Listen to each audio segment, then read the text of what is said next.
It started with a phone call that never felt right. A young woman whispering that armed men had stormed her home, her mother shot, her father barely breathing. A break-in, a robbery, a family torn apart. But investigators would soon realize something chilling. The only person who walked out of that house unharmed was the one who planned it. This is the story of Jennifer Pan, a daughter raised under strict rules, perfect grades, and impossible expectations. To her parents, she was a star student heading toward university and a bright future. In reality, she was failing classes, forging report cards, and building a double life brick by brick. And the deeper that lie went, the more dangerous it became. When her parents banned her from seeing her boyfriend, the secrecy only grew. Jennifer and Daniel Wong created a world of their own, one that blended rebellion, fantasy, and the kind of desperation that twists logic into something deadly. And then the thought arrived, the thought that should never have been spoken. What if the problem wasn't her life? What if the problem was her parents?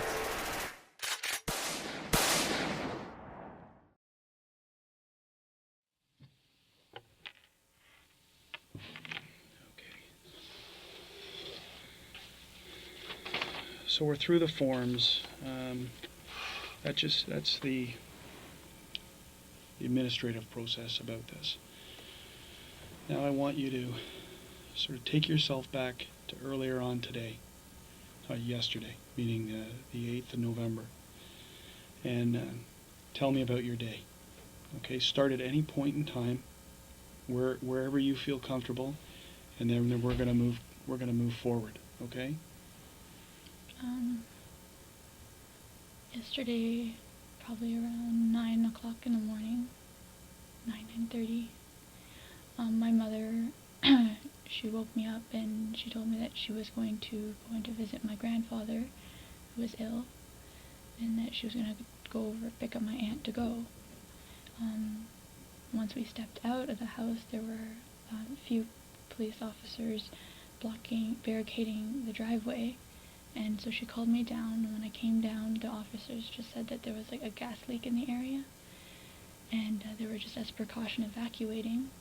And before we could walk over to a safer place, they said that the evacuation had been moved to somewhere else, that it was safe to go back home. With that, my mom decided for me to stay home, and because I have some piano history stuff that I'm working on, so I was doing that on the computer, played a little piano. I forget what time my mom came home, probably around like 3:30. My father came home later than usual. He said that he had forgot to lock a toolbox and had to turn back, but I'm not exactly sure. He just was home later than usual. Okay. Once he came home, he phoned up my uncle and asked him to go to buy a USB pen, I think, just to go shopping with him, because my uncle doesn't drive. They left, so my mom had prepared dinner because she was heading to go dancing that night, line dancing. She does it every Monday, and so her and I sat down for dinner first, and then after my father came home, he did that, and then a friend of mine came over. We do TV night every so often. So my dad, I guess, went up on the computer as he always does, and I was downstairs with my friend watching movies, and my mom was out dancing. My friend left around 9, I believe. Mm-hmm. And then I upstairs in my room, called it a night with the TV on, talking on the phone with a friend of mine. And then shortly after, my mom came home. I believe that was around 9:30 or so. She was rummaging downstairs. I didn't think anything of it. And then suddenly I just heard my mom calling for my dad to come down. And that's when I lowered the volume on my TV, and I could hear the voices weren't any voices I was very familiar with. 3 men entered the Pan family home. Jennifer claimed they tied her up.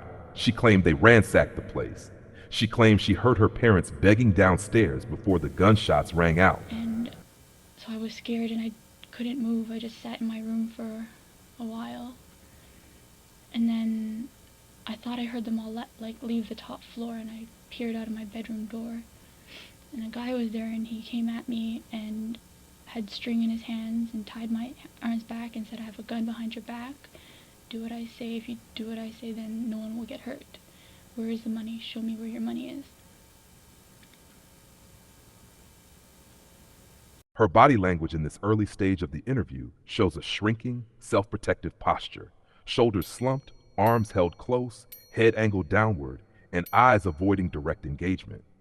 She's physically minimizing herself, which often signals a mix of fear, guilt, and an attempt to appear fragile or overwhelmed. The soft, almost timid tone she's using fits the same pattern. It can be an unconscious reaction to stress, but it can also be a deliberate attempt to project innocence, compliance, or vulnerability to the investigator. Combined, her posture and voice create an image of someone trying to look small, non-threatening, and emotionally fragile, which is common when a person is hiding key information and hoping to control how they are perceived before questioning intensifies.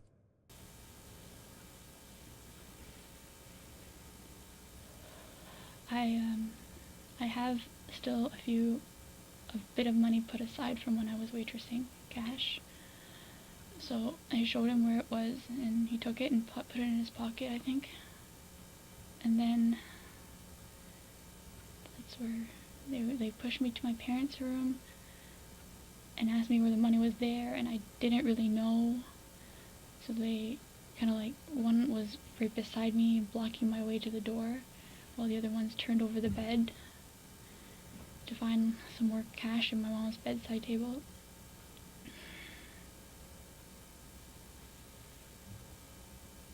In which then they dragged me down the stairs and made me kneel at the bottom, telling me to face down on the floor while the other guy had a gun behind my head, and asked my mom where her purse was. My mom kept trying to get up, and they kept telling her to sit down, and so I didn't want her to get hurt, so I told her, "Mom, sit down." They were trying to find her wallet, but her English isn't good, so she kept saying purse. They kept pushing her down onto the chair. Okay. Take your time. Take your time. All this is very important, so take your time. They kept all the lights off on the main floor. The only time there was light was when they opened the fridge door to see if they could find where my mom's purse was. At that point, I saw 3 figures of men. One with a hoodie, like the one I could see the most clearly, he had a hoodie on, and I believe he had a bandana of some sort covering from like his lower, under his eyes down. And then, for some reason, I think one of the gentlemen asked my father if he had money in his wallet and where his wallet was. So they took me, because I was next to the stairwell, they took me up the stairs to show them where my father's wallet was. But I didn't know. They had turned the room upside down. I didn't know where his pants were at that time. And then, after they had gotten that, they had taken me and they tied me to the top of the banister. Just with one string, I could still move, but I was afraid to because the one guy just had that gun.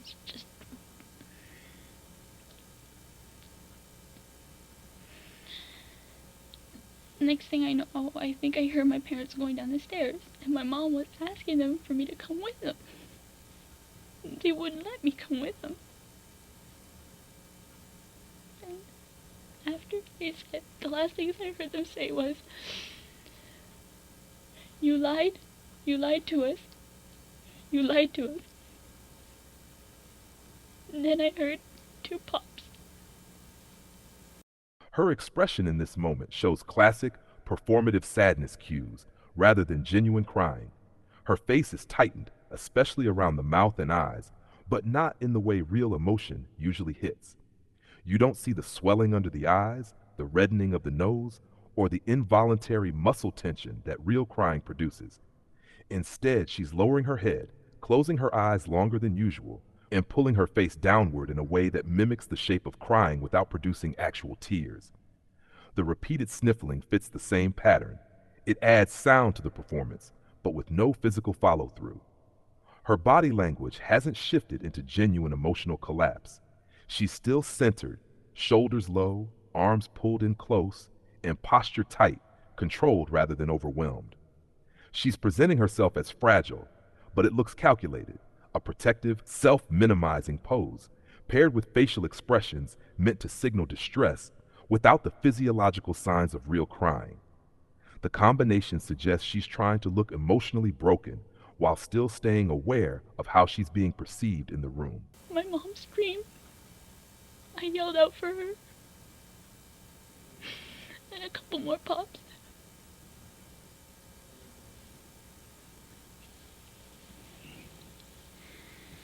Take your time. Take your time.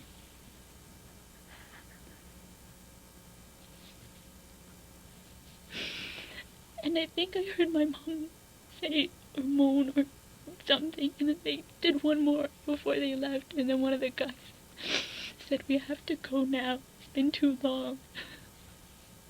And then they ran out the door, and I think once they were out the door, I heard my dad go up the stairs, and at that point I had my phone on me, behind me, that I had hidden there that they didn't know about.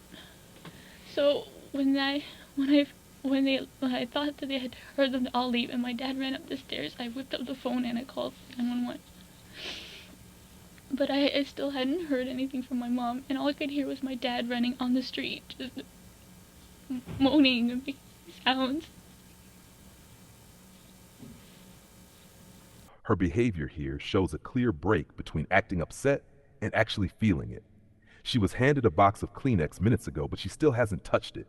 Not one wipe, not one tear. Instead, she keeps her head down and uses the posture of crying without any of the physical signs. No red eyes, no trembling breath, no wetness. And then almost instantly, she switches from this crying pose into a calm, steady explanation. Something, and then they did one more before they left, and then one of the guys said, "We have to go now, it's been too long." And then they ran out the door, and I think once they were out the door, I heard my dad go up the stairs, and at that point I had my phone on me, behind me, that I had hidden there that they didn't know about. So when I thought that they had heard them all leave and my dad ran up the stairs, I whipped up the phone and I called 911. Real emotion doesn't flip on and off like a switch. When someone is genuinely crying, the body takes time to recover. Here, she shifts directly into conversation immediately after mentioning her father moaning after being shot, one of the most traumatic details of the entire event. That abrupt transition, paired with the untouched tissues and the absence of real tears, makes the performance feel controlled, intentional, and disconnected from genuine grief.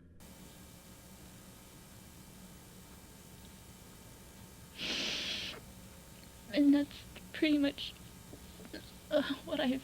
So what happens? Continue on from now to the point that the police arrive. I was just on the phone with the secretary or the operator, and I begged her not to leave me alone, and that my dad was outside. I was yelling to him, but he wouldn't come in. I don't know if he didn't hear me, he didn't come in. I think he went to look for help. And I didn't get to see my dad at all until before I left the hospital just now. How did you get free? The cop came and he snipped the two strings off for me. But when police walked in, the scene told a very different story. There were no signs of forced entry. Nothing was stolen. The zip ties on Jennifer's wrists were loose enough to slip out of with one pull. And the most confusing part, she had been on her phone almost the entire time she said she was tied to a banister. I was asking them for so long, and And they said they couldn't untie me until they knew how to properly untie the string. So, 9:15, you see your mom down on the downstairs couch, and you see your dad. He's at the Computer? And where is the computer located? Upstairs, right beside his room. Right He's in a beside- separate room beside his room. Okay. And you're going to bed. You're going up to your room to watch TV and turn down for the night. Yeah. And then approximately, again, how long later that you hear these voices? My mom had to be home for maybe 20 minutes. Don't really have that window. I think around like maybe 9:40. 9:40? Okay.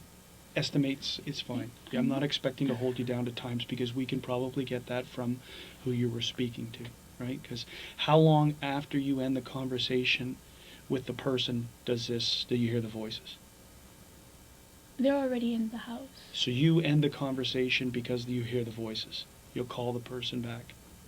Yeah, because I heard my dad and then I heard some strange voices is when I was like, I'll call you back. And who was it that you were speaking to? A coworker of mine. And what's that name? What's Ed. Edward. Edward, you know Edward's last name? Pacific Door. Okay.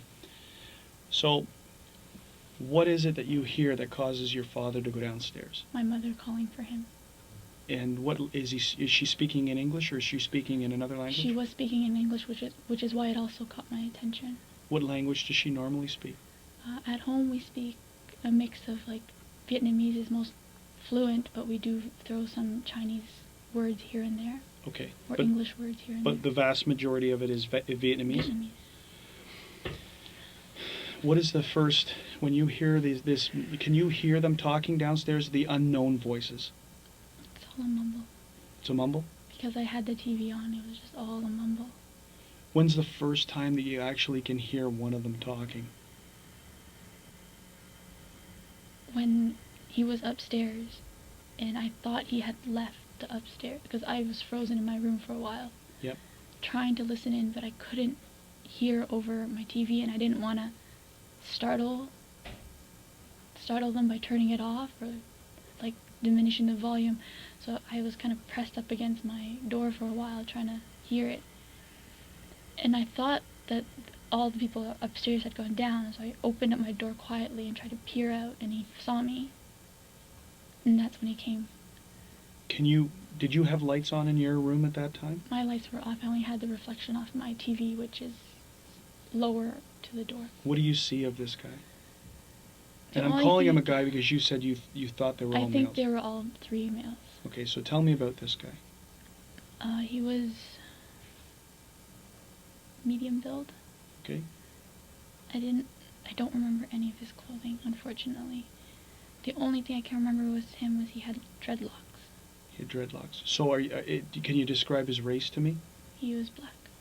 Was his head covered? Was his face covered? Do you remember anything about that? Just that his dreadlocks were like kind of like flopping all over the place. I couldn't really see his face, and they kept the lights dark as much as possible. How long were the dreadlocks? Were they, like when you say they're dreadlocks and they were flopping all over his face? It's hard to, I don't remember 100%. I think some of them were like around his face were a little shorter, Mm-hmm. and then in the back there were longer ones. Okay. Now his complexion, there's various degrees of dark to medium dark to actually light. I'd say I wouldn't say he was the darkest person I've seen, but he was on the darker side. Any facial hair?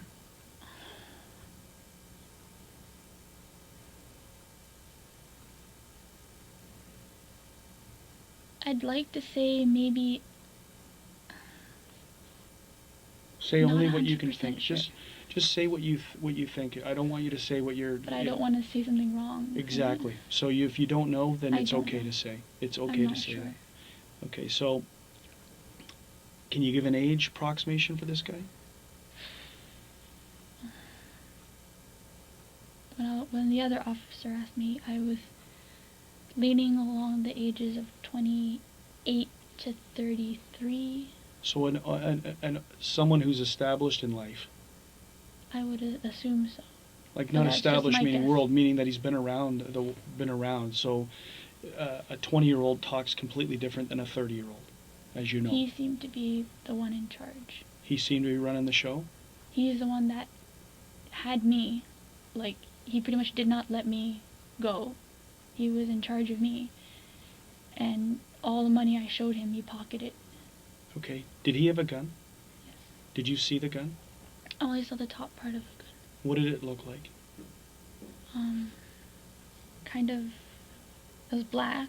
Yeah. And it kind of, not triangular, but it was slightly wider at the end than it was closer. Do you know the difference between what a pistol and a revolver is? Yes. Okay. Do you know if it was a pistol or a revolver? That particular one that he was holding, I believe, should have been a pistol. A pistol. Okay. Because the difference is the round part, right? So you tell me what's a pistol and what's a revolver. Which one has Okay. the round part? I would think that the revolver has the ones that the bullets go around. Okay. And it didn't look like that. It looked like more like a handgun. So it looked more like a pistol, Yes. what you're saying, not a revolver. No. The Okay. other gentleman, though. We'll go to the other gentleman. We'll go this in stages so that we're not dealing. We'll call this guy number one, Okay. because you're saying that he seemed to be running the show. He was in control. From my perspective, yes. He was in control of you. Yes. Is this the gentleman? Is this the guy who tied you up? Yes. Okay. I want you to But he was the one that tied my wrist together. He wasn't the one that tied me to the banister. Okay. So where did he get the shoelaces, or whatever the laces were, or whatever it was that tied you up? I'm not sure. It might have been from my mother's room or the study room, or because my mom has a sewing table next to her bed. So when you open the door, where is this guy? He was just stepping out of my brother's, well, what formula would be my brother's room. So he's already on the upstairs. Yeah. Do you know where the other guys involved in this are? I know one stayed with my parents downstairs. Okay. The other one, I'm not, at that point in time, I was more focused on him, like, he was seeing me and he was coming after me. So you're I saying didn't- there's 3 for sure? Yes. That's all, you saw a total of 3 at one time, you saw 3 people Yes. together? Yes, when I went downstairs, I Okay. saw 3 shadows. Okay, so, this number one guy, and we're calling him number one because he was the one who tied you up, and he's the first one that you actually are confronted by. Encountered. And he comes out of your brother's room, or Mhm. what was formerly your brother's room, and he comes into your room, Mm-hmm. and what happens in there? He tells me to sit down, And and, he's- is he- and he shows me his gun. So it's not pointing at you, but you see Not it, and yet. where is it? It's like in a holster almost. Someone who can orchestrate violence against their own parents and then calmly fabricate layers of deception afterward usually shows a combination of manipulative, self-centered, and emotionally detached traits. They tend to view people, even family, not as emotional bonds, but as obstacles or assets. If someone is willing to hurt or eliminate those closest to them to get freedom, control, or financial gain, it reflects a personality driven by self-preservation over empathy. This behavior also aligns with a person who is comfortable living inside lies, not just telling them. They construct stories, identities, and images for years. And when cracks begin to show, they build more lies on top. The priority isn't truth, it's maintaining the version of themselves they want others to see. Okay. And then he showed it to me, and he's like, "Don't move." And then someone else brought him the shoelace. Okay, can you describe the other person who brings the shoelace? He was the second person and the only other person that I encountered with. Okay. I only saw the third guy, but he didn't encounter with me at all. Okay. He had a hoodie and like a bandana over his face. Yeah. His complexion, then it was really dark, but I could tell that he was darker than the first guy, So he's a male black as well, but thinner build. but thinner build. So we got a medium build, thin build, and what about the height? Where are we in height scales? How tall are you? 5'7". So where are they in comparison to you?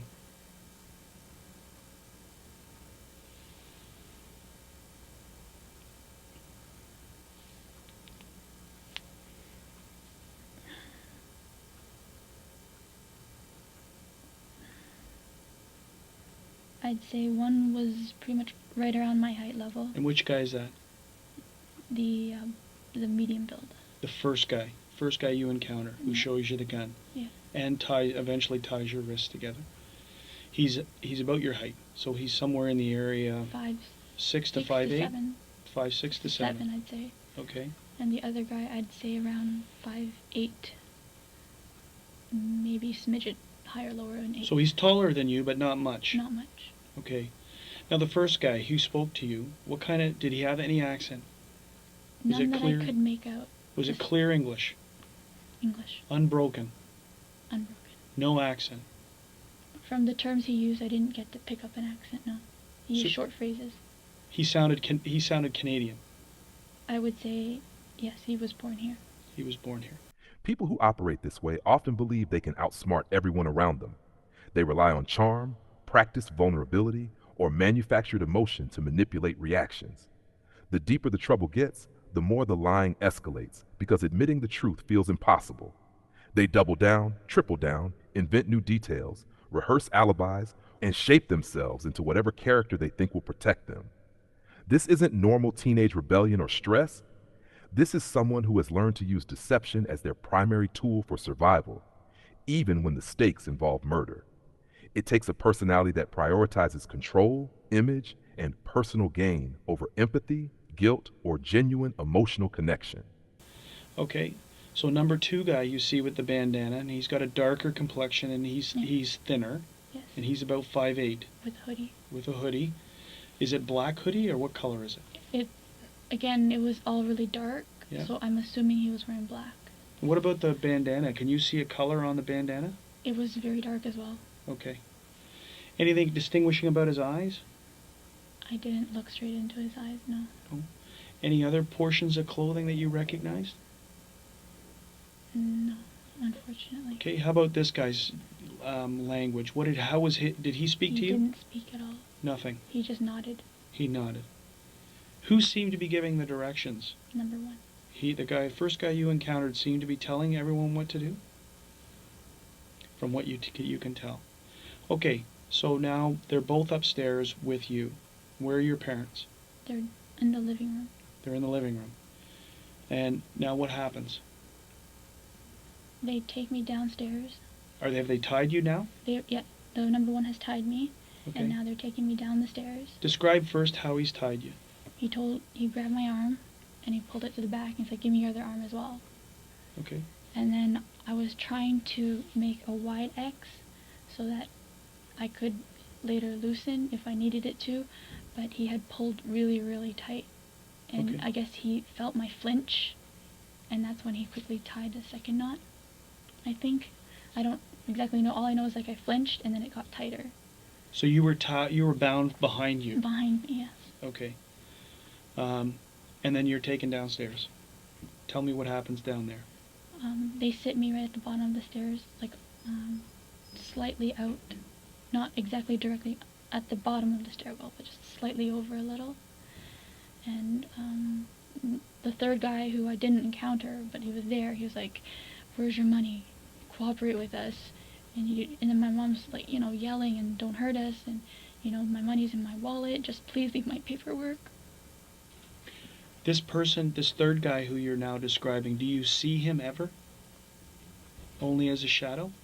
Because there's a wall, Okay. partial wall, and he was like right in that vision, over my father, but partially in that vision. Describe his voice to me.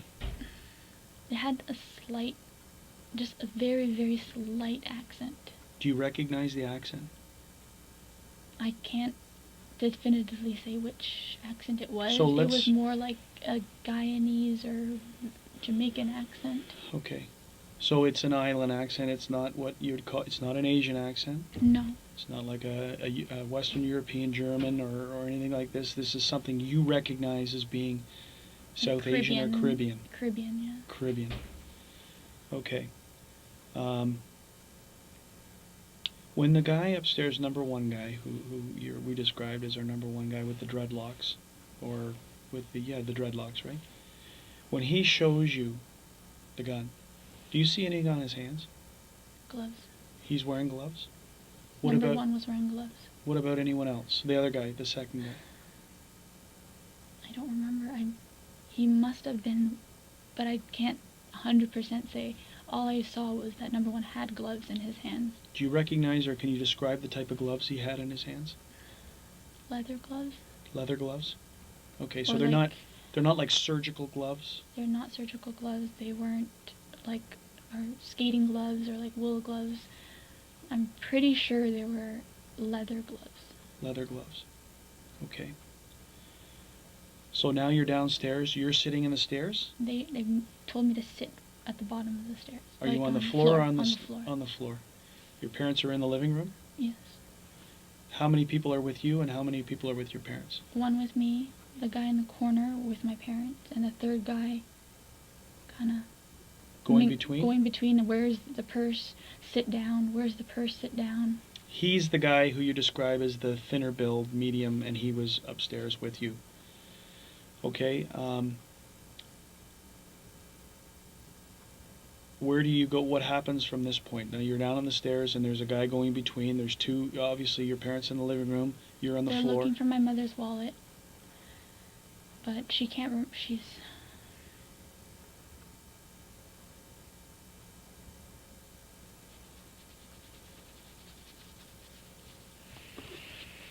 Take a deep breath. Best way to do this, the best way for you to on these parts in here, is to pull yourself out and be like you're an observer in this. Okay, it's not going to help you through or heal you through, but it's going to help you try and remember components, and it neutralizes what your mom said. You just are now hearing, you're echoing what your mom is saying to these people. Okay. After a bit, she had realized that she didn't carry a purse. She had just gone home from dancing, so her wallet would be in the bag, and that's where the money would be. And while that guy's searching for her and telling her to sit back down, the one behind the wall was asking my father if he had money in his wallet. And my dad said yes. And they asked how much. I think I heard my dad say $60. And then the one that was with me was signaled, and he said, "Come here, go show us where it is." He had a lower tone. Who's that? Who? Number one. Number one. A lower voice? Yeah. Okay, and this is, and you say the reason 28 to 30-ish, 33 is why? Why do you hear that as being the age of this person that you're dealing with? That he's... It's just the way he, like, his muscular tone. I don't know how exactly to say this, but he wasn't like built like muscular like a young man. What about the second guy you hear when you how old do you think he would be in? I didn't hear his voice. I didn't get to see much of his face. Okay, so you don't know. But if I had to guess, I'd say younger than that number one though. Okay, so they take you. You're now there, and they're wanting to go to this wallet. Yes. So they're now telling me, like, dragging me by my sweater, get up, show us where it is. Okay. And one kept me at the door while one was inside, looking. When you looked inside that bedroom, had it been, you said it was tossed, had it already been tossed? So, they were in, so the room had been tossed prior to you opening the door to see? See, yes. Okay. Because that's when I figured out what was happening, and I kind of froze. So I heard them moving stuff around. And how long do you think that they were in, that you heard between the time? I guess it's tough in the freeze time, but how long do you hear it and then moving around before you're confronted by one of them? Less than 5. Less than 5 minutes? Okay. It's just all... Time's all over the place. I understand that. It's your estimation. It's about 5 minutes, maybe. Okay, so you're now upstairs, and who's inside the room looking for this wallet? In your dad's. I'm guessing number 2, because by the time I was found, number 2 wasn't on the first floor. He had gone back down. Oh, no, no, no. I mean when you're back up. Oh, Sorry, back. when you're now back upstairs and they're looking for your dad's wallet. Mm-hmm. Who's with you and who's turning the room? Number 1 has me. Okay. And number 2 is the one looking and flipping and where is it here? Is it over there? And number 1 keeps saying, time, we're running out of time. Faster, it's taking too long. Okay. How long is he in that room for?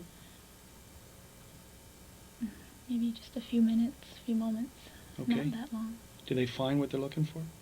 I don't remember. Okay. What happens next? He decides to tie me down to the banister. Okay. That he didn't want to take me downstairs anymore. So you're now tied to the banister? Yep, he calls for Cuzzy. So He's like, get Cuzzy to give me that string I just gave him. And who is he talking to? Number 2. So he says to number 2, tell Cuzzy to get me that string. Do you hear any other names during this whole time? Cuzzy. Just Cuzzy. Cuzzy. Okay. So now what happens? They tied my arm to the banister. Did number 2 go downstairs? Yes. He followed the directions? Yes. And he comes back upstairs with the string? Yes. And you get tied to the banister? Yes. Okay. Continue. And the next thing I can hear are them telling my parents to move to the basement. Okay. And I'm asking them, why? Where are you going? And my mom's yelling to me, I want my daughter. Why can't my daughter come too? I want my daughter. Who goes down to the basement? Can you see that from where you're sitting? My back is towards the wall. Do you hear anyone else in the main level? Where your parents were? Like you can hear, if people are trucking down the stairs, you hear your parents going down the stairs. Do you hear like 5 sets of footsteps going down there, or can't you hear that? It was just such a distress. I don't exactly know how many people went down. Okay. Did you ever see a gun on anyone else? Because number 2 and number 3, as we'll call them. Number 3 is the unknown guy who you just hear, who we hear is Cuzzy, Mm-hmm. and you hear him with a slight island Yes. Caribbean accent. Okay. Yes. One of those 2, like they dressed very similar, like very thin build.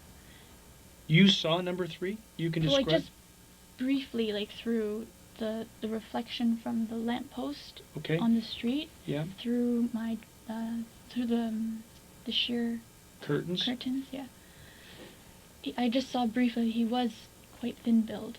Another thin-built guy. Yeah. Similar to number 2. Yes. And what about the gun? Did you see another gun? I saw the tip of his gun because he had pointed it out at my father, and Okay. that one was a revolver. Like it had the rotating. You saw the cylinder. Yeah. The rotating cylinder portion of the gun. Yeah. You saw that. Yeah. Okay. And what color was the gun? I was quite a bit away. Okay. And how did you see how did you see this? Did you see it as a silhouette, or did you actually physically see the gun? I was on the floor kneeling when he was asking my father for his wallet. Yes. He had pointed it out, and I was told to keep my head down, but I kind of Looked up? looked up like peripheral here, and then I saw that. So what portion of the gun are you seeing?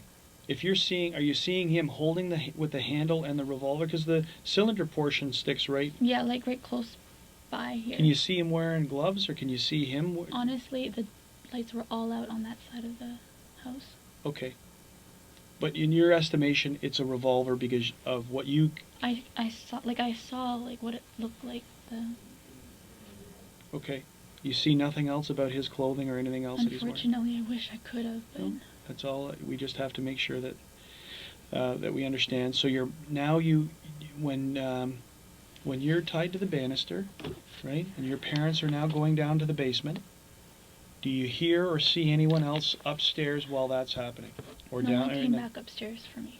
No one came back upstairs for you. Okay. All Can I- you hear the voices down, other than your parents, can you hear their voices down there?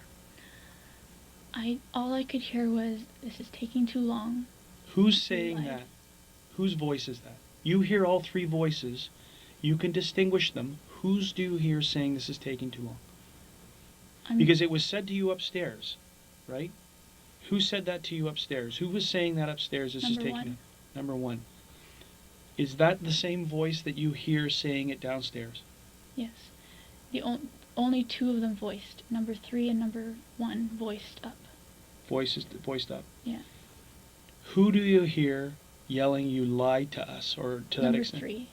Number 3. I'm assuming it's to my father, because he was the one asking for the wallet.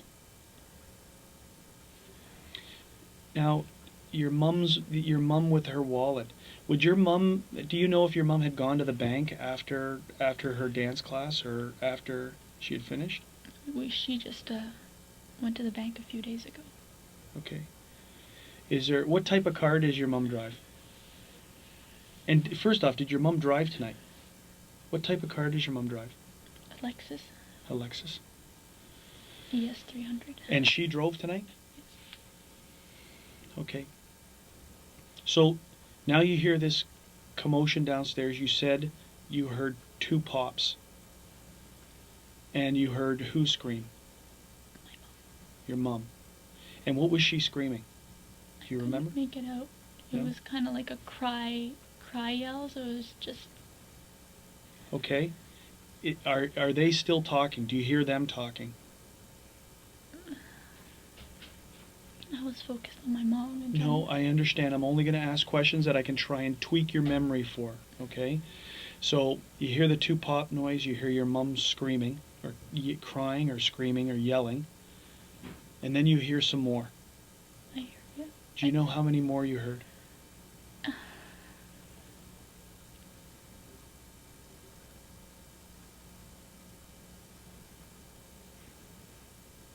There was a set, but I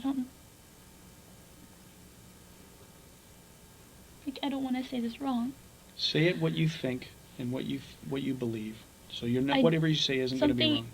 For sure is, I don't know if it was 1, and then what I'm going to tell you, and then 1, Yeah. or if it was 2, and then what they said I'm going to tell you, and then another 1.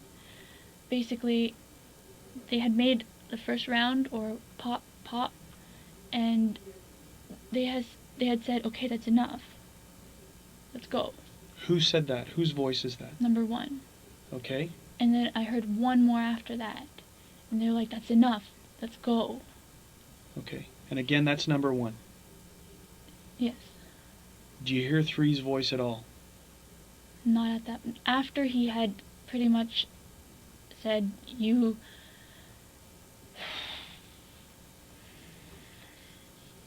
after he said that you lied to us, you just had to cooperate. And then they shot him, and that's the last time I heard of 3. Okay. So, how many shots, not putting it in sequence, how many shots do you think you hear in total? 5? 5? Then what happens? And then Talk about just them all first. you're scrambling. Okay. They're scrambling. Can you see the front door from where you are? No? Okay. Did you ever hear how they got into the house? Doorbell ring, No. kick door, nothing like that? I don't remember how they got in. I don't even know how they got in. Okay.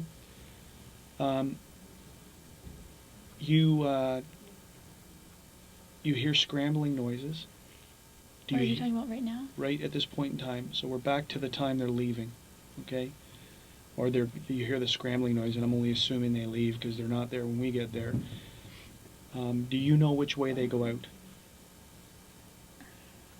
You can't hear that. I'm pretty sure it was the front door.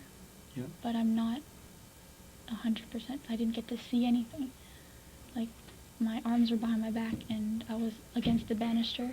Yep. And the banister is twisted, so I can't see the front door. Now you hear your dad. Yeah. Right? And what's going on? So what do you hear next? After you hear the scrambling, they're gone. Because you're hearing no more. I gather that's how you assume they're gone, is because you don't hear it. Then you hear your dad. I reached for my phone at Okay. that point. And you call 911? Are you, ma'am? Please just help me. Calm down. What's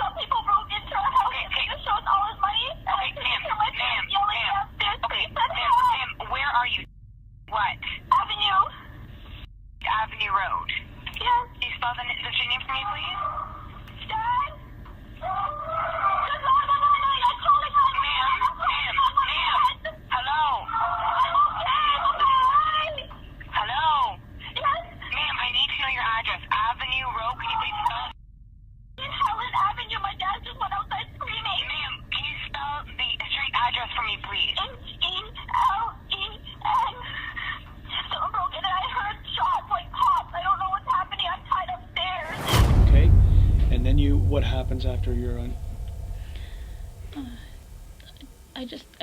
I heard my dad go out, and I don't know if they damaged his throat or. How did you hear your dad? So this is the kind of importance, because if did he go out the front door?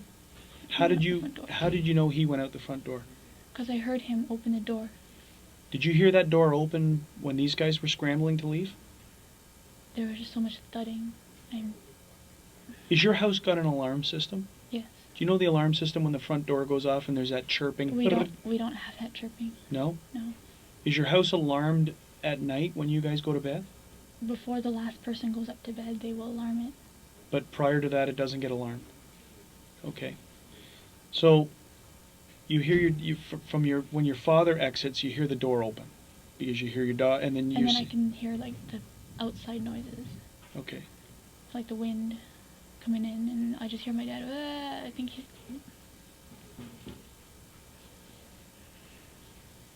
You think that he's sustained some kind of injury because he's not. You can't understand what he's saying. Okay. What about can you hear your mom? Okay. Where does your dad go? Do you know where? You never see your dad again until when we're at the hospital. I think that's what you said, right? I saw him when he was on the gurney, but the officers walked me around, so he really didn't. Okay, so now you're upstairs and you're on the phone with the 911 operator. Okay. You remain on the phone until the police arrived?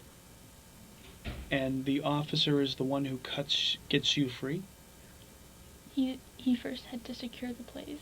Yes. It took me a while to get somebody upstairs. Okay. He And just kept screaming. okay.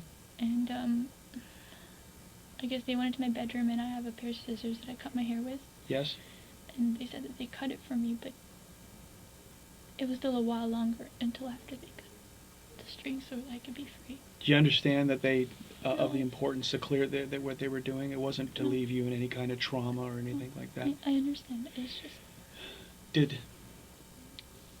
It's a very tough question considering all the things that you've gone through tonight, Jennifer. Is any of the tying up, any of the binding, any of the things, were you in any way? It wasn't that. This was strictly they were after money. From what I saw, they were after money. They wanted it now. Okay, you guys are inside the bedroom? I was just at the doorway of the bedroom. Okay. So where in relation to this bedroom, and where is this Very tight space. Okay, so he could stay with you and still reach around and grab this and open this drawer, and that's where they Well, found. he kind of pulled me with one hand closer. Yeah. As he leaned over, but it was close enough that you could maneuver. Okay, and so they grabbed that American money. Yes. You see it go. I saw him fold it and put it in his pocket. Okay, and did that seem to agitate them? Did you see any change in behavior after that? They're like, there has to be more. Who's saying that? Number one. Is saying there has to be more. Do they look anywhere else? Are they looking anywhere else? Not besides my mother's wallet, still, and my dad's wallet. I don't even know if they got it. But those two things that they wanted to see. Whatever happened down in the basement, I tried to hear as much as I could, but it was too many people, and we have really creaky floors, so it's. When they're in that room, inside the bedroom, and now, is it lit any better? No, so it's still all in darkness? So you still can't see if number 2 has got gloves on or not? No, they had, like, something blind me. Like, number one, when we first got in the room, the light was on. And he's like, hold on. And he grabbed, I don't remember what he grabbed, jacket or sleeve or something, and he kind of like shielded me with it. And that's when he took my glasses and he like tossed them. So he took your glasses off? Okay. How did you get your glasses back? I asked the officer. Okay. And how bad are your eyes with your glasses off? Degree-wise, I'm about high 4, I think 475 and 525. Okay, so you have, with your glasses off, it's difficult for you to see things, right? I can see shapes, but no definition. But prior to all of this, you had your glasses on. Yes. So when you described the gun, and you described the dreadlocks, and you described number 2, what about when you saw the revolver? Did you have your glasses on at that point in time? Yes. So all of these observations are made with your glasses. It's not until you're tied upstairs, they're Right before they tied me to the banister. Like when we went up the stairs the second time. Okay, and who ties you to the banister? I'm not sure if number 2 helped number 1, but it was behind me. I'm not sure who did the tying. But number 2 goes downstairs to get the string Yes. to tie you up. And brings it up. And brings it up. From this cuz. Cuz. And you're sure it's cuz, like cousin, cuz. I'm assuming. No, I'm not saying that that's what it is, but it's on that line of cuz. Yes, go tell cuz. Okay. And again, that's number 1 who's saying this. Is there any reason to suspect, or anything that's happened in the recent weeks leading up, that would have you guys be a target of some type of incident like this? We live a straightforward, kind of almost routine life. The cars, how many cars? Yes? Oh, thank you. Thanks. You want to check to make sure that's your phone? Yeah. Are you the owner of that phone? Are you the on the plan? Is it under your name? Yep. Okay.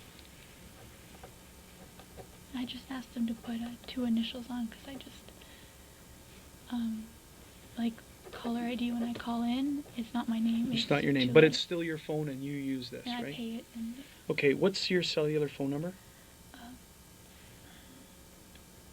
647.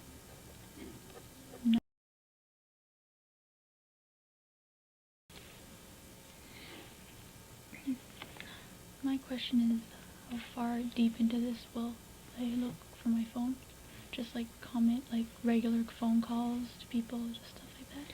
Really, it's just the time stamping of the, we're putting 9 days down because it may come back to you that, I spoke to him, and it may be able for us to be able to identify people that we may need to go back and interview.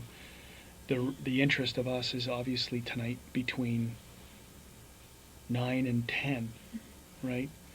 But we're just asking for this. We're not asking for months and months and months. It's 9 days that we're asking for. And generally it's because we may come back to you and say, okay, we want to interview this person. And you go, oh, I don't know where they live. But I spoke to them, or we got the phone records, is this the same person? And we'll have their address, at least what is registered to their phone. So it's the only reason we're asking for a 9-day period. Okay. There's no, investigatively, it's not of no real significant value other than today, right? It's only because sometimes I phone, like teachers and stuff like No, that. we're not going to go back and interview all those people. That's not our intention, right? So I need you to fill out this portion for me. So owner, subscriber, it's the same person as this. So it's you and you, your address, the telephone number, and today's date, and then your signature. And what it is before we go into it, this is all being recorded again, so it's just that you consent to giving us the records for cell phone number 647, and you consent to allow the York Regional Police to access the phone records of the said cellular phone company authorized Rogers,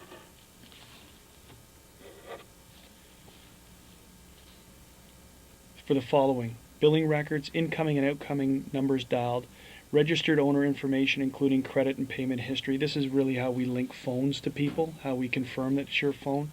And the tower site location, if requested, for the above mentioned times and dates.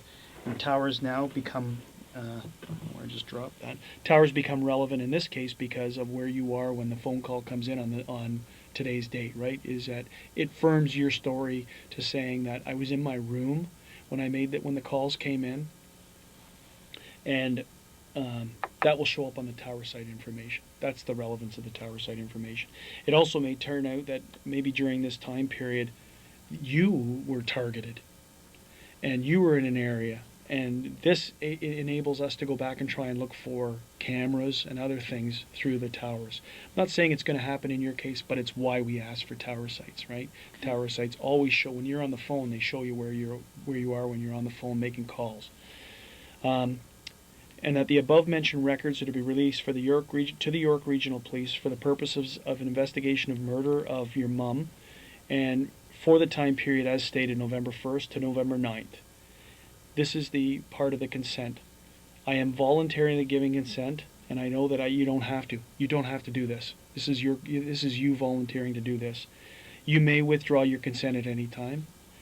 I understand that these records may be used as evidence against me and may become any part of a criminal proceeding. Now, if you were lying on this, as a part of this whole process that I explained, telling us fictitious information, it comes back. Now the records can also be used against you. If you're telling the truth, really, point 3 means nothing, okay?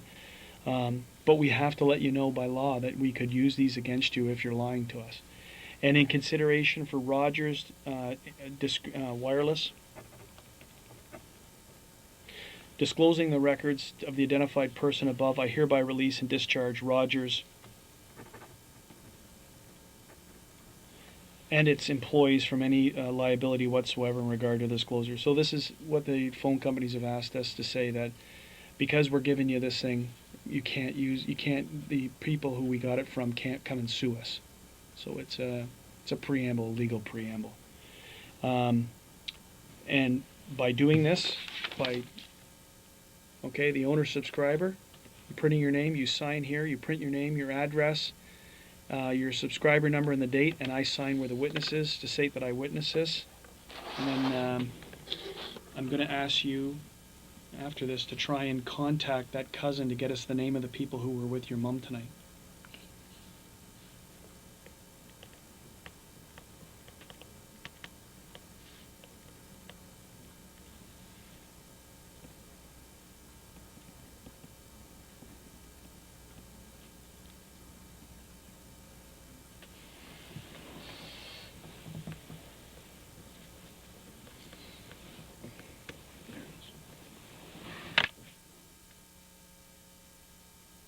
Did you need the full address? Yeah, Markham. Yeah, Markham, Ontario, just to state.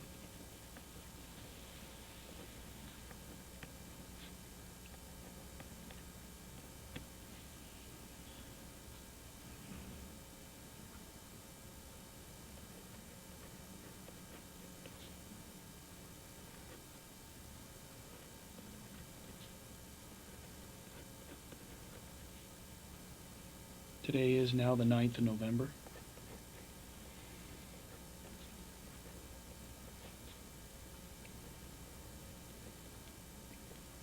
And I'm going to sign to witness it.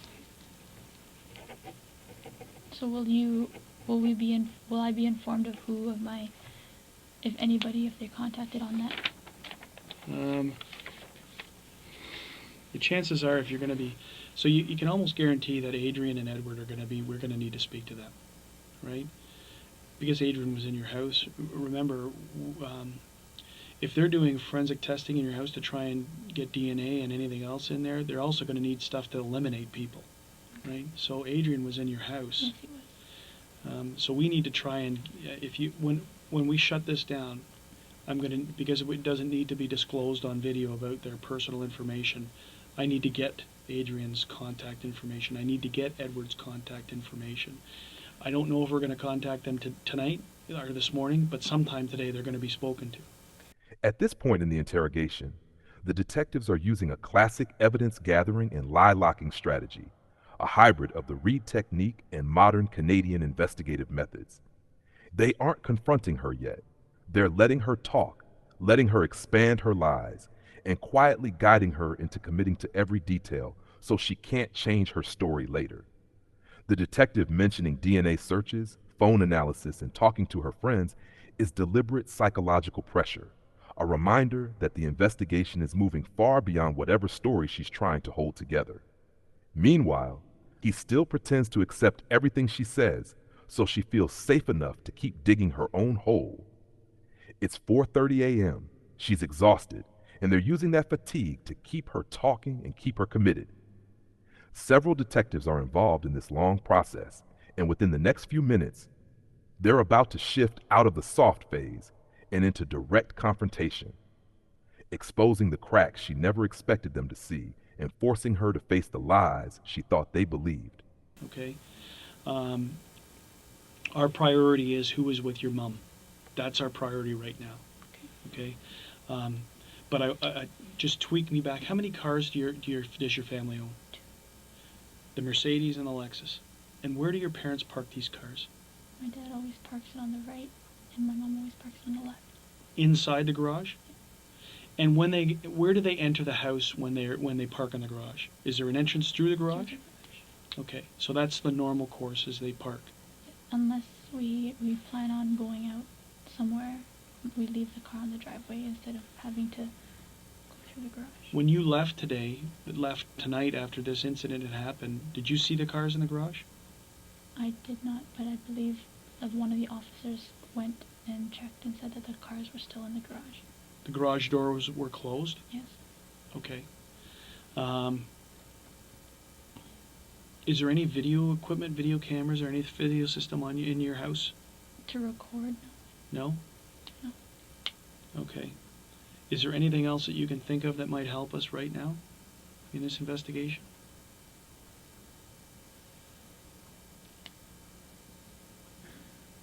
Not off the top of my head.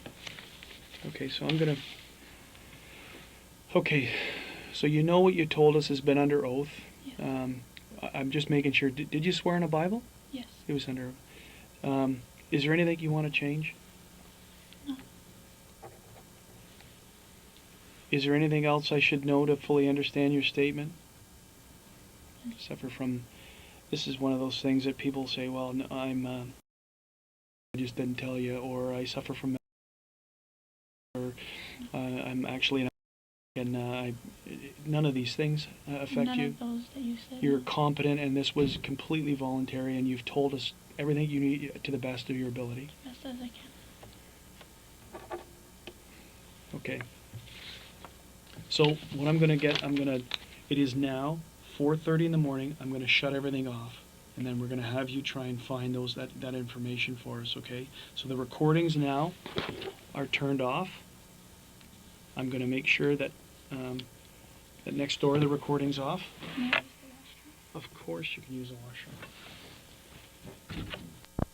Detectives didn't need to push her story very hard before it began to crumble. She contradicted herself. She misremembered her own details. Her emotions didn't match the trauma she described. We're not dealing with your history right now. We're dealing with the incident again. To see if anything else comes. Forgetting what you've already told me, and bring yourself through that day and through the event. And we'll see if we're going to see if we've learned or if you've remembered anything else. And there's some questions with respect to that statement that I'm going to ask you about. Okay, but I'm going to let you start again, and let's move forward from any time in that day where you want to start. If it's the time you woke up or if it's the time that your first interaction, it's your choice. Okay, I'm very nervous, and Why are don't you? remember the morning. Why are you nervous? Tell me about why you're nervous. because I don't want to say the wrong thing. After your mom arrives home, you've heard her come up the stairs, go in the room. You're suspecting she's changed because by the time you follow her down the stairs, she's I in her didn't pajama. follow her. She went down, Yeah. and then I went after. Sure. You went down to talk to your mom. Just to make sure she was... Okay. Do you have more than one phone? I had one, but I just keep the SIM card. Yes. Again, we will go into the history. Sure. But my cell phone gets taken away from me sometimes. Okay. And so I had a friend of mine, Daniel, he he got a SIM card for me to use sometimes. But I take the SIM card out when I finish it, and I normally keep it in my pocket so my parents wouldn't find it. Yes? Yeah. And where's that SIM card now? I'm not sure. I don't remember. I had it in my jacket pocket, but I don't remember where it is now. Okay. So, Don't remember what show I was watching. I believe it was Amazing Race. I'm not 100% sure at this moment. But I was watching TV, and on the phone was Ed as well. okay. I heard pop. And then my mom, I heard her squeal. So do you hear one pop or do you hear two? That's what I can't remember. We were in my parents' room. And he was asking me about the wallet. Where's my dad's wallet?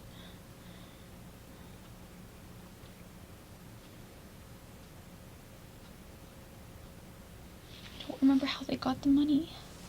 I don't remember how they got the money.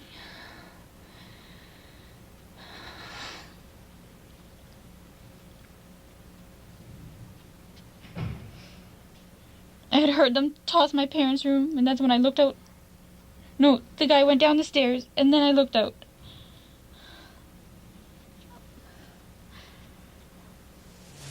Do you have a boyfriend?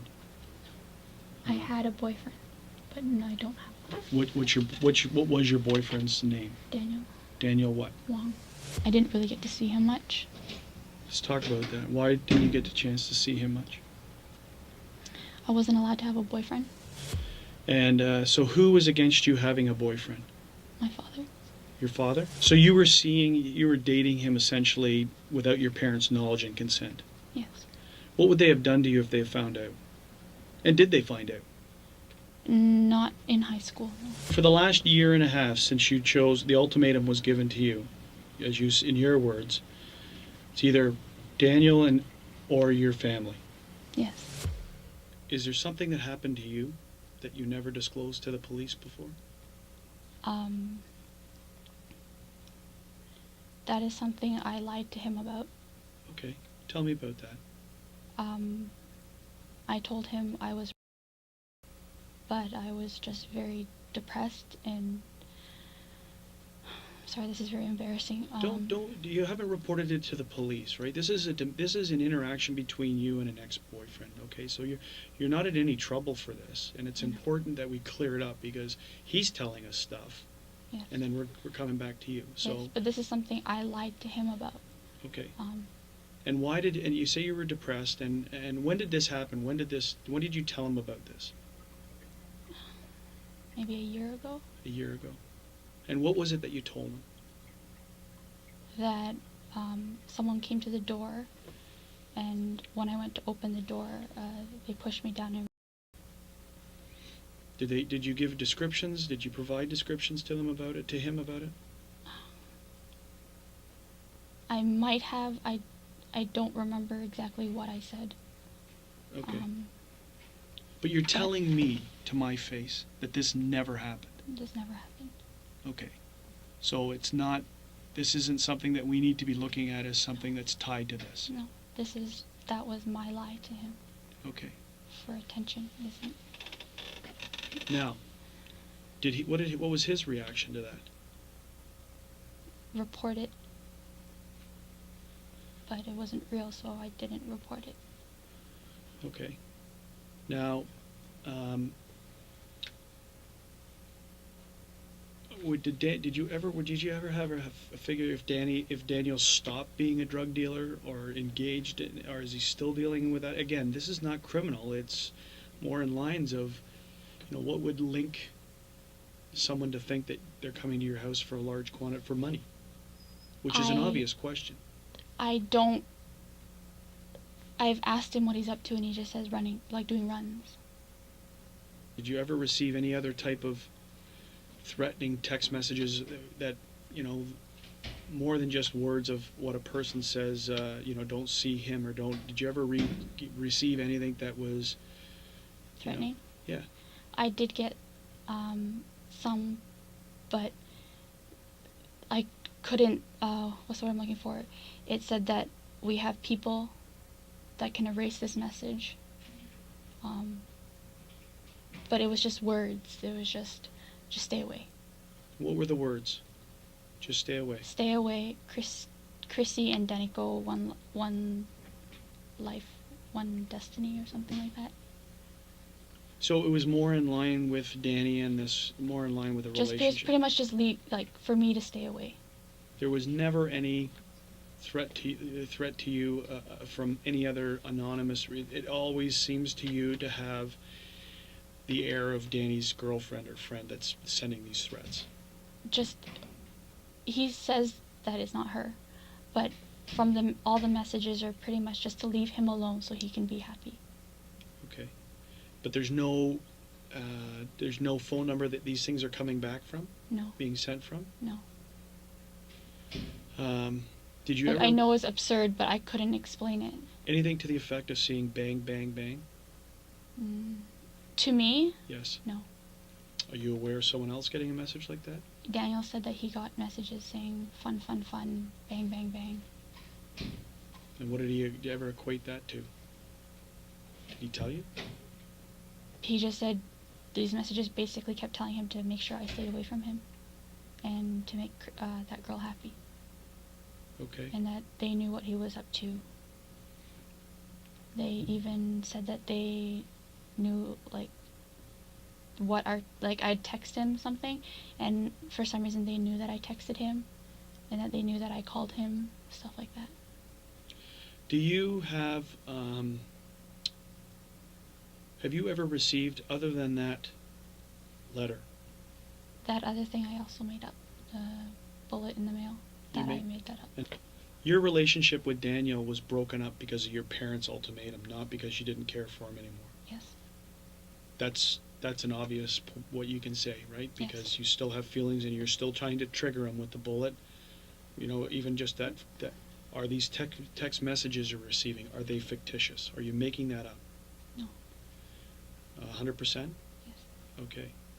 Now, the letter you received, is it fictitious or did he make it up? Sorry, is it fictitious or is it real? It's real. It's real. And But- how? Sorry? So, no, it just happened, like, before most of this stuff happened, so I just brushed it aside. Okay, so it happened before most of what stuff happened? Most of, like, before I knew about her, and before I knew, like, before she messaged me ever. Okay. Now, how often did you use this other phone? You said it was back when your father, that's the last time you used it.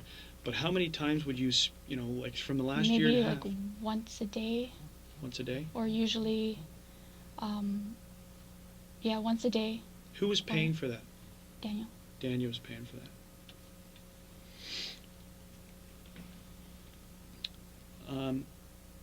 So the incident, those two incidents that you made up, the bullet and Yes. those Yes. never happened. No.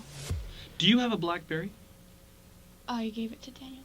Okay, My The- brother gave it to me from his friend. but you have so the BlackBerry, is it in your name that you've given to No. Daniel? So it was yours and you've given it to Daniel? My brother's friend didn't.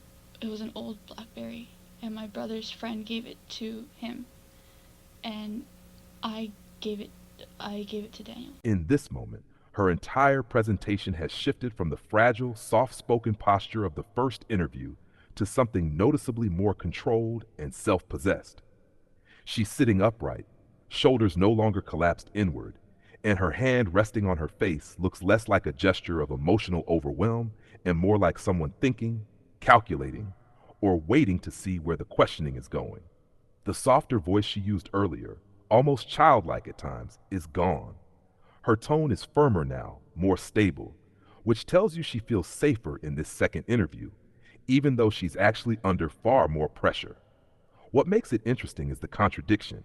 The detectives are confronting her, tightening the screws, and yet she appears steadier. This happens when someone believes they've rehearsed their story enough to withstand scrutiny. She hasn't cried at all this time, not even the fake tears or posturing from the first interview, which shows she's dropped the frail, emotional victim role because she senses it won't help her here. The confidence you're seeing isn't emotional strength. It's the confidence of someone who still believes they can navigate the situation, stay consistent, and control how they're perceived. It's a reveal of her real baseline. Not fragile, but composed, strategic, and more comfortable when she feels like she's explaining rather than performing sadness. When did you give it to Danielle?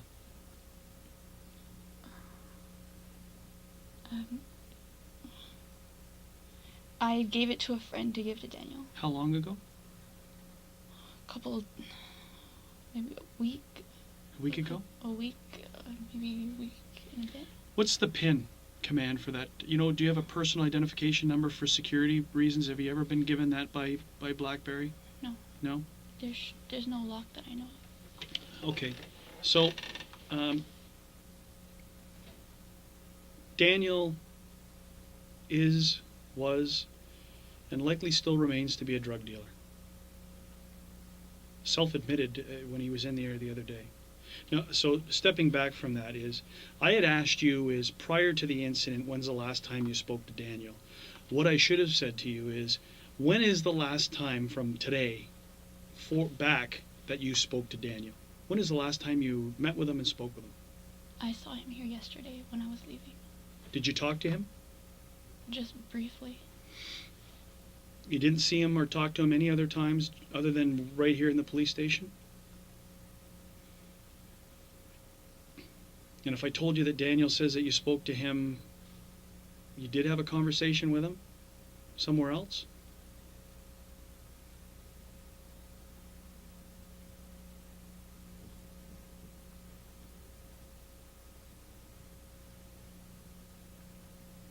He would be lying?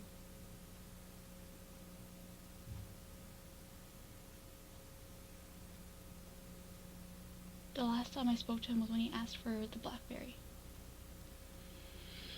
And that was a week ago? Yes, because my grandfather he was in the hospital, and I snuck over and dropped it off for a friend at his paintball place. And who is the friend that you gave it to? I only know his first name. What? Hessen. Hessen? And where's the paintball place? Victoria Park and McNichol. Right at Victoria Park and McNichol? Between McNichol and Steeles on Victoria Park. When there's a lot of people, remember I told you about the media? Right? They're bad. They can be very bad when they start to sniff around and they sense something. And I can tell you that the media is portraying that this was supposed to be some sort of drug related, that you guys weren't a random target, that you were a targeted house because of drug activity. What would you say to that? I don't deal the drugs. Okay. You had no threats. And again, we're back to the fact that you admittedly lied. Okay, not to me, right? No. Not to me. No. You admittedly lied. You've lied to your parents, right? About going to school. You've lied to Danny about being and about receiving a bullet. Who's to say this whole thing isn't a lie? That what you're telling me is a lie? Because if you are lying, it's the most cold-blooded thing that I have ever faced in my life.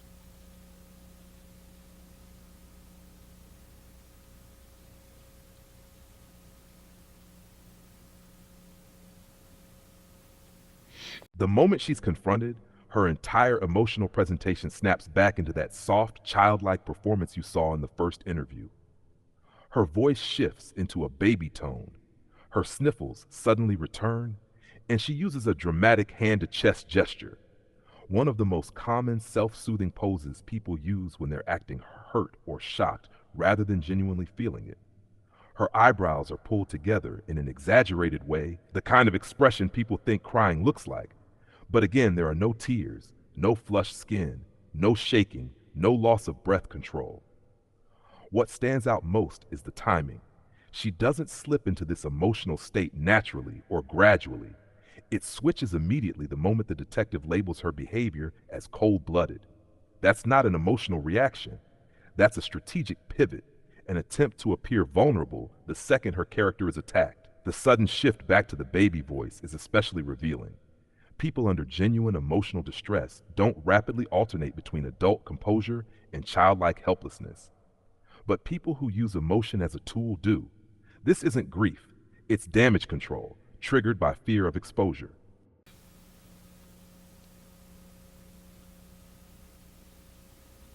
There is nothing that you've said to me today is a lie. And I want to just put a little preamble. Nothing in here that you might have mistaken because of order of events. I'm saying to you right now, is there anything throughout the course of your statement today where you've lied to me?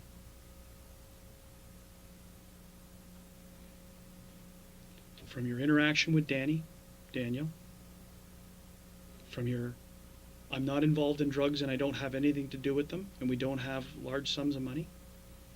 What about life insurance policies? Do your parents have life insurance policies? I think I don't know. You don't I know they had a I have one of myself. Yes. And my mom they used to have one for me when I was younger. Okay. But half of that went to education, half went to life insurance. And when they found out I didn't go to university, they asked for the money back. So hang on a second here. You told me that they never knew you didn't go to university. When did they find out that you didn't go to university? I told them that I graduated, but I never went to university. That I went for 2 years, but I never finished. Okay. And they wanted the money back as a result of that? Yes. So you did actually tell your parents somewhat of the truth that you never went to university, but it's half-truths. Yes. So, back to this line is where we're talking about the fact that of the lying, right? Is that it's I don't deal with the drugs. I don't associate with that. Okay. I don't. Now, back to another very difficult question, but if I don't ask it, I'm going to be. It's an obvious one. The resentment that you may have had towards your parents for the interference in your relationship and your life, and essentially locking you down in your house. At the end of the day, I love my parents, and I chose to be with them. And if I wanted to, I could have just left, but I didn't. I wanted to stay with them and take care of them.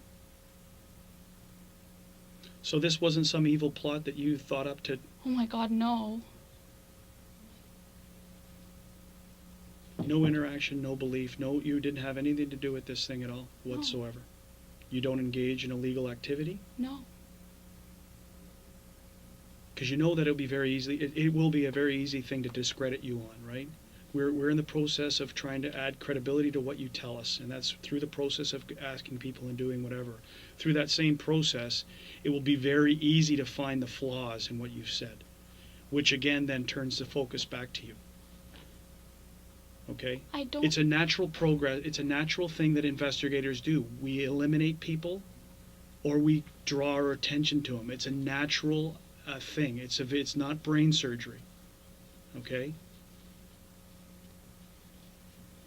What did you talk to Michelle about?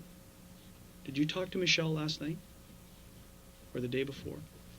That you were about talking to the police? I just asked her how she was feeling because she was nervous. And what did you tell her? Just tell the truth. Tell you what you know.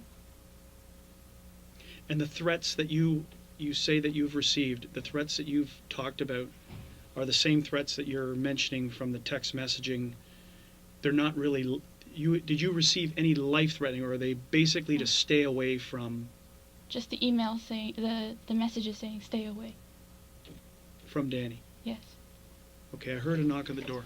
Bear with me.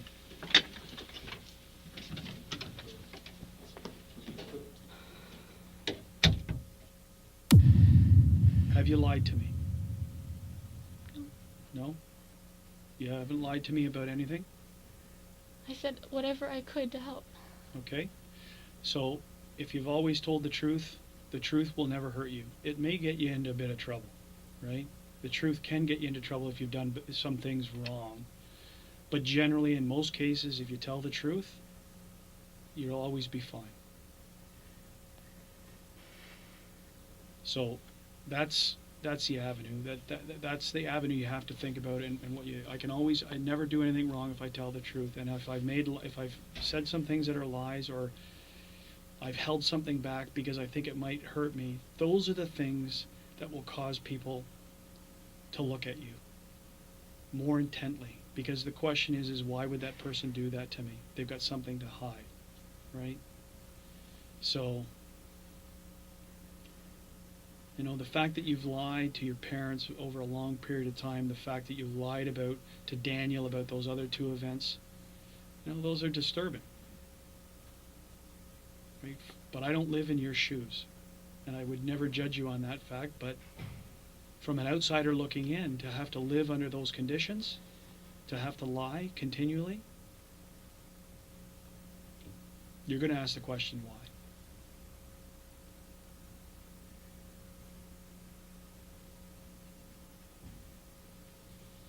And if that's the way that you have to live, that's the way you have to live. But people will judge you on your lying. Right?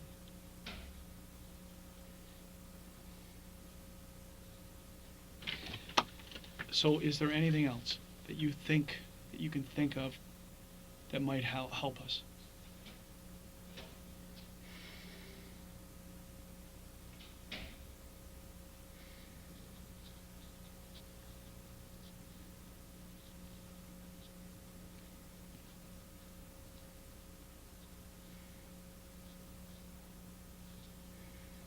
There was this one person who added me on Facebook.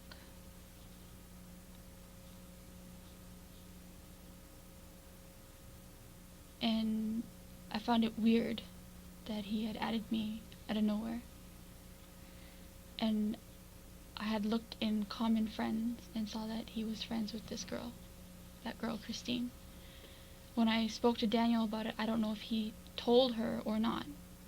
But I asked him, is she just casual friends with him, or is she good friends with him? And the day after I asked him this, they were no longer friends on Facebook. Who is this guy? What did he look like? Casey Law. I've never met him. Apparently went to high school as well, but I don't recall ever meeting him. And he kept asking me questions that, I don't know if it's just his personality, but he asked me questions that I thought were too abrupt to ask someone you just met. Like what? Give me an example. He asked if I had a boyfriend, and if I was looking for a boyfriend, and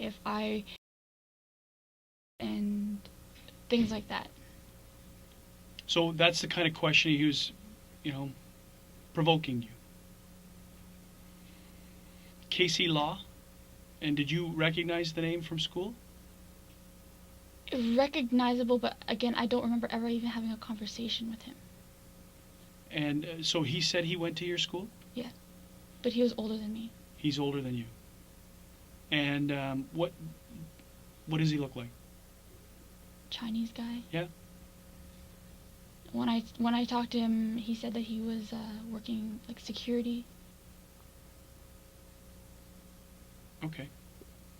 So that's on things strange things that have happened to you recently. That's it that you can think of, is that one, and plus obviously the stuff that was going on with Christine and the ghost messages that you were receiving, right?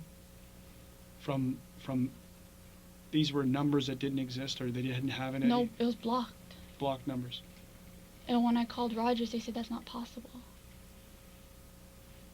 For a text message to come in with a blocked number? Yes. I feel that, the way you're speaking to me, it's kind of like, I know you said that you had to say those things, but it's here, and I've already said it to the special victims yesterday, but there's ideas in my head. Yeah. And I'm afraid to say it out loud. But Ideas about speculation of what happened? How it happened? ideas of why wasn't I there? It's you that psychologically is an issue that you need to straighten out with counseling. Okay? For you to speculate into the investigation as to why you weren't there, unless it's standing out. I believe you said in your opinion is that They said I cooperated. you cooperated, right? And in a case that makes no sense, that could be the only sense that we get out of the investigation, is that strange things happen, right? Strange things happen. So, yeah, unfortunately, at times some of us have to point the finger, or seem like we're pointing the finger, and it really is just to provoke you to see what you're going to do, how you're going to respond. Okay? So, it's only a question, and it's been answered, and if you've been truthful, okay, you have nothing to fear. Absolutely nothing. Okay? What do you want to say? That I got a phone call once, and like I said earlier, I don't know if it was like zoned in, but they said that they could make everything disappear, and that's what I'm afraid of. Because you're asking me all these questions and I'm answering them truthfully, but I'm afraid that I can't answer them for you. Well, there's some, the technology exists, there is some technology out there, I'm sure, that can make things disappear, and I know that not everything is captured. So, we go back to interviewing someone else who may say, yeah, well, she told me about this, and or I had similar things. So there's other ways around it. This case isn't going to hinge on small inconsistencies. Right? It's not going to hinge on small. It's not the inconsistency. I'm afraid of what is out there. Because you shine a light that it could have been because of what he's involved in. Is it not a possibility? I know, like, you have given me that, mm-hmm. And with that, I'm just like, I'm scared because it could be anybody out there. Right now, it could be anyone. And that's the reality of it. Right? We're at the same position as you, as speculating as to theories and reasons why. And you can't be confined in your theories, because, if you're sitting here looking like this, at a small with the blinders on, that this is, it's like this. We got to think at every possible way that that this crime could have been happening. And, saying that it could have been Daniel, yeah, it could have been Daniel. Could have been a random act. Yeah, it could have been a random. Could they have been targeted because of something did? Yeah, it could have been. We've got to explore them all. And then try and figure out which one, through motive and opportunity and means, was likely to have occurred. And hopefully we start to focus down on suspects.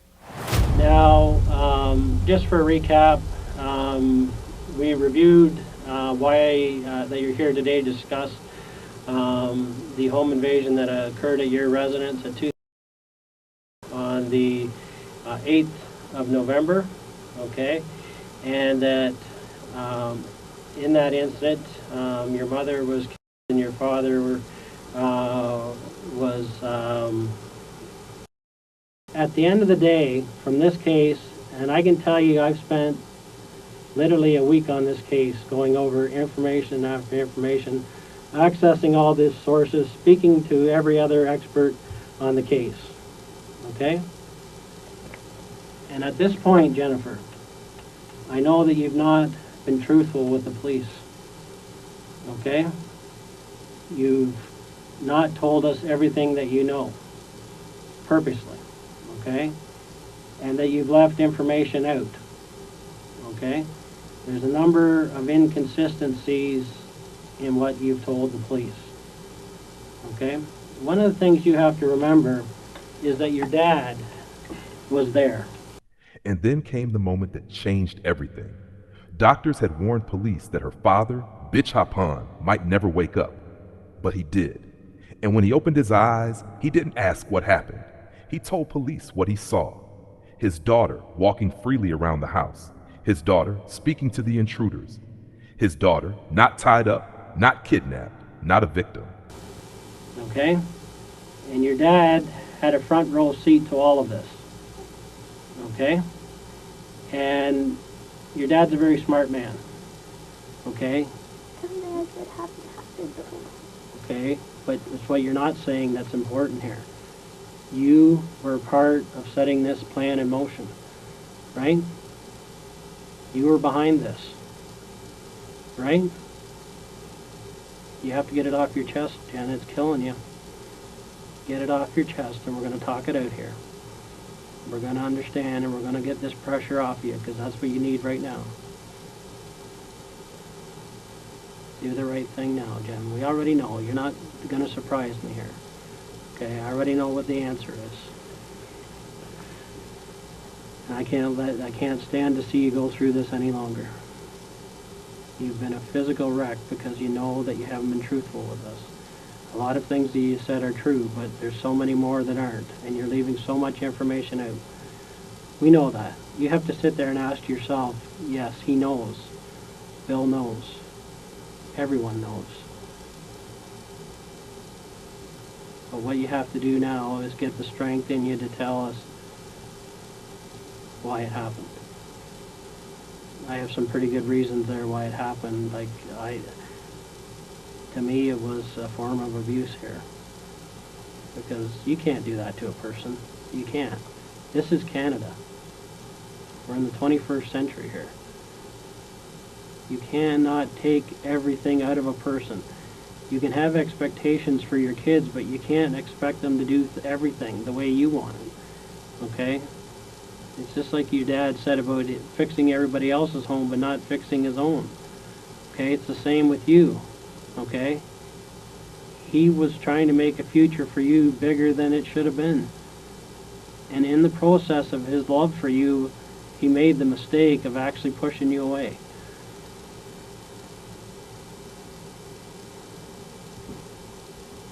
Right? All his good intentions. What happened? All his good intentions went the other way because he made too high of expectations on a young woman. We know that, Jen. You know that. And now's the time to get it out in the open here. Right? You know the importance of telling the truth when it really counts. And you know what it does to you as a person when you have to deny things that you know are true. Right? It doesn't feel good, does it? Jen? It doesn't feel good to have secrets, does it? No. You have to let me know what happened here. Okay? Okay. But you were involved. Right? That's the part we need. Okay? We need to hear that from you because we know you were. We're going to talk this out and figure out what happened. I'm going to make it easy on you, Jen. All you have to do is tell me that you were involved, right? I'm right, aren't I? You know it. We know it. It's plain as day. I'm 100% correct here. I wouldn't be sitting here saying this if it wasn't Jen. Okay?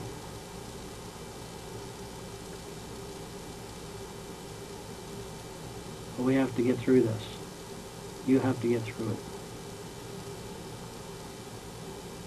Yes, people came into your house that night. Yes, that part's true. The descriptions you've given, you've held back. You haven't been straightforward. Okay, I know that. Okay? No, you haven't. Okay, we know that. Okay? Let's get it out on the table here, Jen. Okay? It's not true. Okay? You were involved in this, right? You knew before that night that this was going to happen. I'm going to make that easy on you. That's a true statement, right? You knew before that night that they were coming, right? That's all I need, Jen. Let's get the truth out here now. You knew before they came that they were coming, right? Right?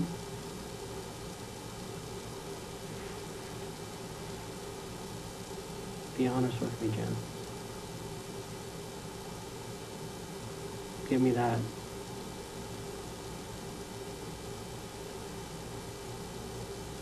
Right? You knew before they got there that they were coming. Right? Now the good thing is here that you didn't actually shoot anybody. That's a positive in this situation. Because you couldn't do that. You're not that type of person. Right? And a lot of people do that.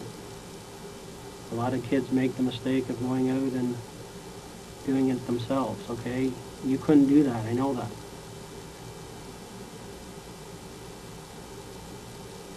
I know that. And that's a good thing.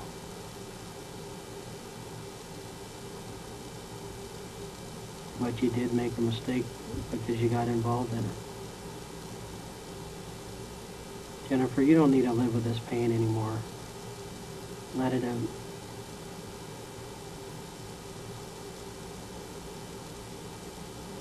Look at me, Jen. Let's be honest with each other. I've been nothing but honest with you here today, and I hope you can do the same with me. I'm here to listen.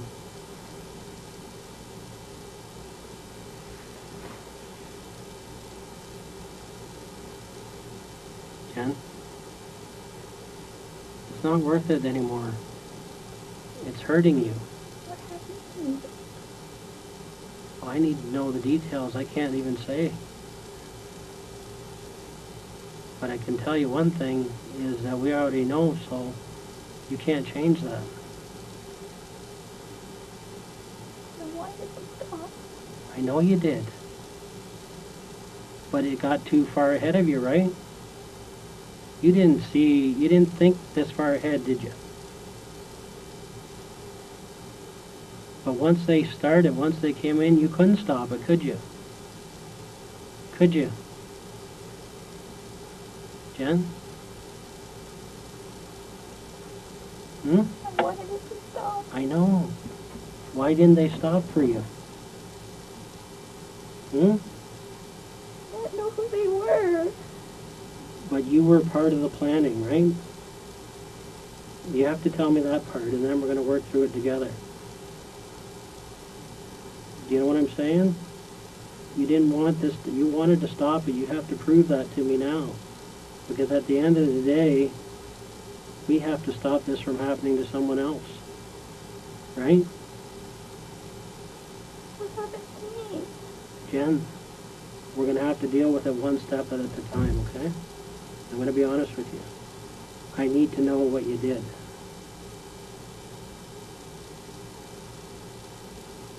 And then you and I are going to work through this together. Because the most important part of this whole thing is that we do the right thing for your mom. Right? I am her voice right now. I'm working for your mom. That's my job. And I have to get to the bottom of this for your mom. But I need you with me on it. Okay? I want you to step back for a minute and think, what would your mom want you to do right now? And I know she's a good woman, and she's taught you all your life that, Jennifer, no matter how bad it gets, no matter what you've done wrong, you can come to me and tell me. And I'll understand, right?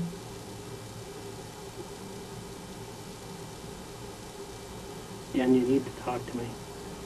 But the description like you. That's Okay, but let's get back to how they got there, why they got there, okay? Because we know that you helped get this thing in order, right? That's what we need to start with. Then we're going to work through the case, okay? But we got to start. But what happened to me? Well, I don't know at this point, okay? Because I don't know what you're going to tell me other than that you were involved, but I need to hear it. okay? But I can tell you one thing. I'm going to sit here as long as it takes for you to get this off your chest, okay? Do you know what I mean? Do it. What's that? Okay, you need to tell me how you got involved in this. We know that, Jen. We need to talk about that. Her father's surviving exposed every lie she had crafted. Phone records revealed messages with the gunman, payments, cell tower hits, placing everyone exactly where they shouldn't have been. A staged break-in meant to look messy but planned with precision. Jennifer Pan wasn't a bystander. She was the architect. At trial, prosecutors laid it out piece by piece. The months of planning, the conversations with HITMEN, the motive built on money, control, and escaping her parents' expectations. The jury needed no further explanation. Jennifer Pan was convicted of first-degree murder, attempted murder, and conspiracy. Life in prison, no chance of parole for 25 years. Her accomplices received the same. And just when the courtroom seemed to settle, the judge delivered one final shock. Jennifer had tried to hire another hitman, this time from inside jail, to kill one of the accomplices who could testify against her. Even behind bars, she kept plotting. The tragedy of the Jennifer Pan case isn't just the crime. It's the quiet buildup, the lies, the pressure, the secrets that grew until the only escape she saw was darkness. A mother lost her life. A father survived but lives with permanent injuries and the knowledge that his own daughter orchestrated everything. In the end, it wasn't the gunman or the plan or the lies that shocked Canada the most. It was the realization that the greatest danger inside that house was already living there. I need you to listen close to me, okay, Jen? At this point in the investigation, okay, I'm going to be arresting you for murder, okay? Also attempted murder and conspiracy to commit murder. Do you understand that? Just have to tell me if you understand those charges. Just say yes or no. Yes. Okay.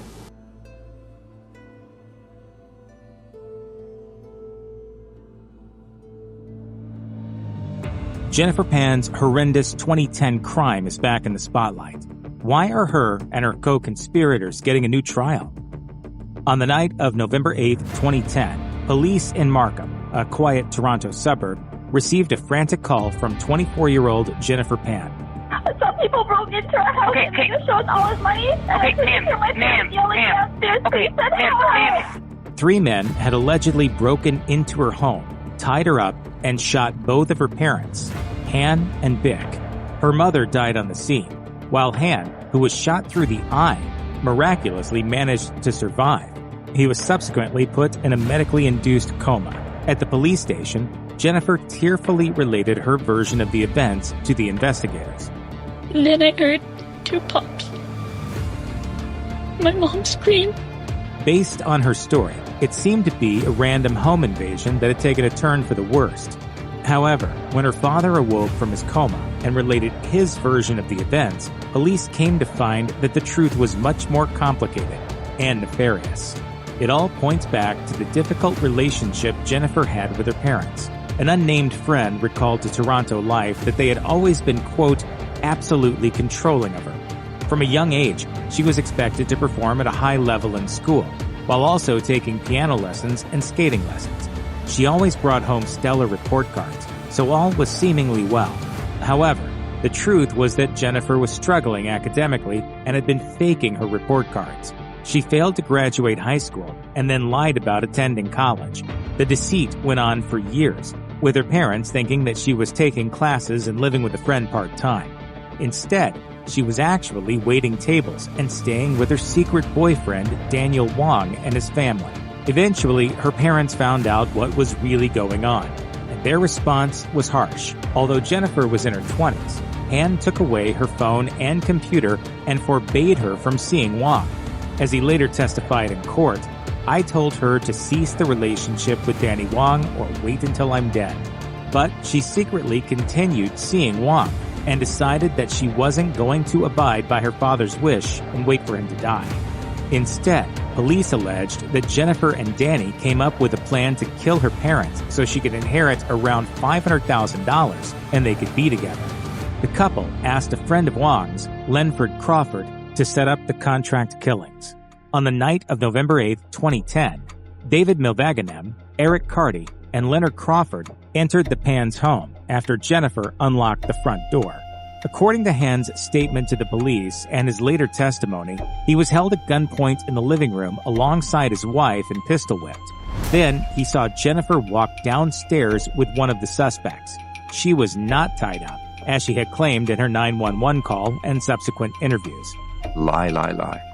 In fact, as Han alleged, they were speaking softly with each other and engaging in what seemed to be a friendly conversation. Soon after, Han and Bick were dragged into the basement and shot. Han, Wong, Milvaganem, and Crawford went to trial in Newmarket, Ontario in 2014. She then claimed that she had called the whole thing off after her relationship with her father improved, and that the hitmen had shown up on their own volition even though she told them that they were no longer needed. Her lawyer, Paul Cooper, told the court the events of that night were never supposed to happen. However, the prosecutors didn't buy her hitmen defense, and neither did the jury. After 4 days of deliberation, all of the defendants were convicted of first-degree murder in the killing of Bick Pan and attempted murder in the shooting of Han Pan. A judge later sentenced Jennifer and the 3 others to life in prison with the possibility of parole after 25 years. At first, she had no reaction, but as the news sunk in, she broke down and started to sob. Eric Carty took a plea deal for conspiracy to murder and received an 18-year sentence. He later died in prison, but that's not the end of the story. In May 2023, Ontario's Court of Appeal overturned Jennifer Pan's first-degree murder conviction, along with those of Wong, Milvaganem, and Crawford. The appeal centered around an error by the presiding judge when he was instructing the jury on the relevant laws before they began deliberating. Then, the prosecution filed its own appeal to forestall a new trial in the case, which is allowed in Canadian law. As of this video, the Supreme Court of Canada has not decided on whether to hear the appeal. Meanwhile, Jennifer and her co-defendants remain in prison for their attempted murder convictions.